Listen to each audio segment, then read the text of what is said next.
حاضرة معنا تحية خاصة للشباب 20 فبراير. تحية للرفاق في جمعية قطر وكذا المناصرين حاضرين معنا.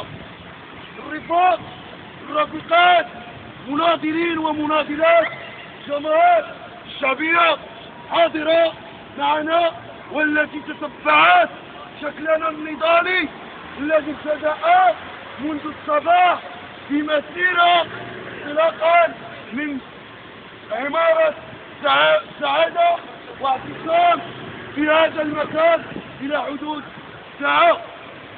الرفاق والرافقات الكل يعلم الوضع الحالي على مستوى الاقتصادي وعلى مستوى السياسي وعلى مستوى الاجتماعي.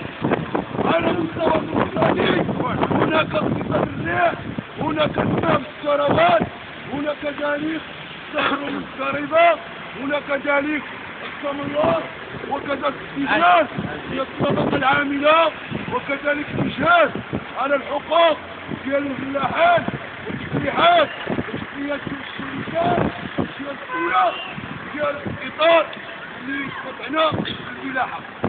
على مستوى اجتماعي كذلك الوضع يعرف احتقان اجتماعي بطلاقة، يعني أنه كنتيجة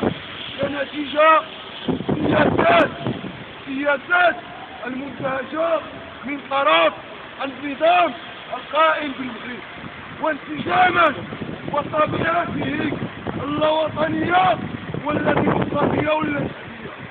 يكرر البطالة، يكرر التجويع، يكرر السقاط، وكذا الطمع، وكذا الاعتقالات والاختطافات.